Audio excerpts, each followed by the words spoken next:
Salut les amis, j'espère que vous allez bien, moi ça va très bien. Donc c'est Nordin de nouveau pour une nouvelle astuce. Donc aujourd'hui je vais essayer de vous montrer comment réaliser en fait une bannière pour votre chaîne YouTube sans utiliser bien sûr de logiciel de design ou de graphisme.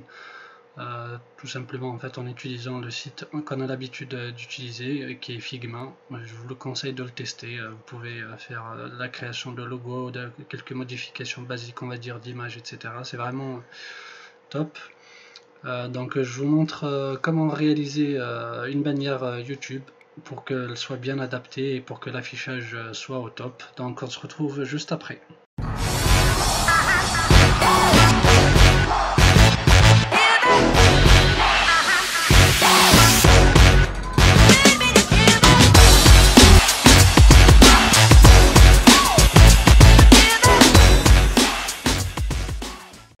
Alors donc les amis, je suppose que si vous avez regardé cette vidéo, c'est que vous avez déjà une chaîne YouTube, que vous souhaitez peut-être lancer une chaîne.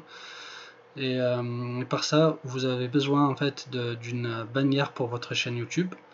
Donc dans cette vidéo, je vais profiter pour vous montrer comment réaliser justement une bannière de manière relativement rapide et simple, tout en ayant un affichage optimal, parce qu'il faut savoir qu'il faut respecter en fait certaines dimensions pour avoir un bon rendu, un bon affichage, pour éviter en fait que votre texte déborde, vos logos, ce que vous mettez en fait sur votre bannière ne soit pas bien affiché et adapté à tous les supports, que ce soit mobile, tablette ou PC. Donc je vous montre ça dans cette vidéo. Alors donc pour ça, ce que j'ai fait, moi personnellement j'ai tout préparé pour bien expliquer en fait les détails, pour ne pas m'attarder sur les petites préparations là. Ce que j'ai fait, c'est que j'ai préparé 3 blocs. Donc le premier qui est adapté pour la version PC, donc avec les dimensions 2560 sur 423 pour la hauteur. Et pour la tablette, c'est 1855 x 423 toujours. Et pour la version mobile enfin, donc c'est 1546 sur 423. Et j'ai préparé une image de 2560 sur 1440 comme on l'a indiqué au début de la vidéo.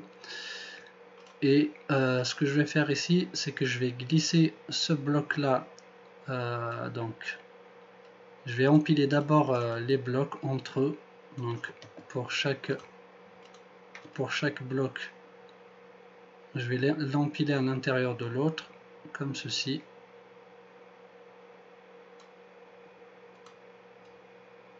Et grâce à l'outil de repérage de la plateforme Figma, je peux me repérer en fait par rapport aux dimensions. Et là, ce que je vais faire, c'est que je vais glisser ce bloc là à l'intérieur de mon image, toujours avec les traits rouges là qui nous indiquent notre position. Et là, on est bien centré par rapport à notre image. C'est parfait. Hop, quoique, je crois que celui-là, voilà, là on est bien centré. C'est parfait. Donc ce que je vais faire là maintenant, c'est que je vais réduire un petit peu l'opacité de ce bloc. Je vais le mettre à 50. Voilà, comme ceci. Juste histoire en fait que ça m'aide un petit peu à me repérer.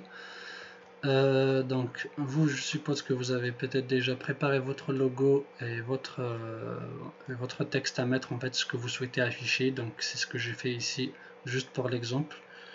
Je ne me suis pas trop pris la tête, j'ai mis directement un petit logo comme ça vite fait à l'arrache, juste pour l'explication. Et mon texte, ma bannière, je sais pas, peut-être le nom de votre chaîne YouTube, et puis avec une petite description ou un petit slogan. Donc c'est à vous de voir. Et là, je centre le tout, comme ceci. Hop.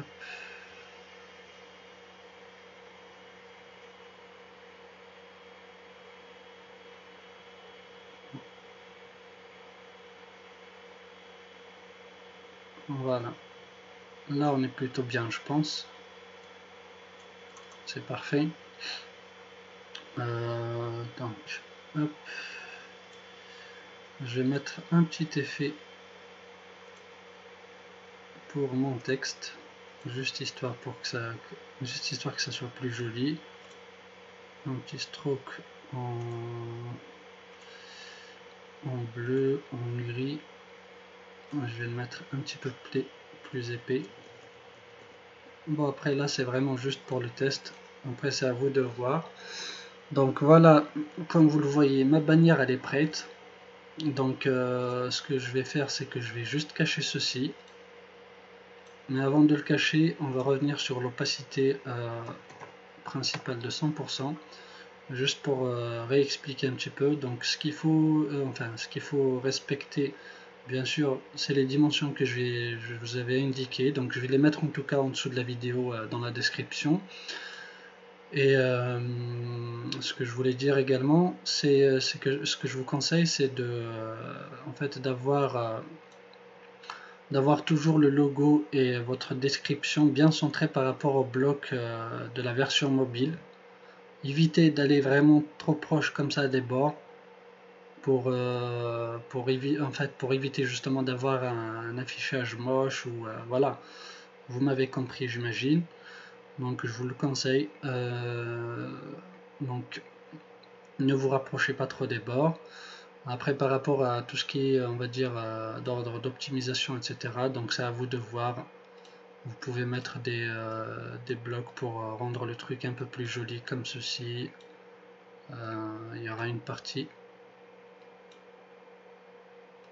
Il y aura comme un petit angle qui sera affiché pour la version mobile. De toute façon, vous n'avez pas à vous inquiéter par rapport au truc là qui déborde sur le côté ici.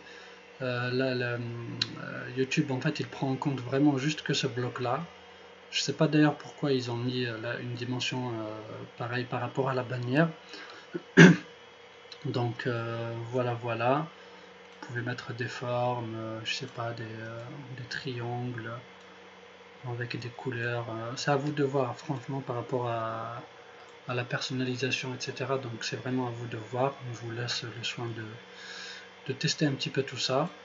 Donc je crois qu'on arrive sur la fin de cette vidéo. Donc ce que je vais faire, c'est que je vais importer cette vidéo. Je vais regrouper la sélection et je vais l'exporter plutôt. Hop, comme ceci.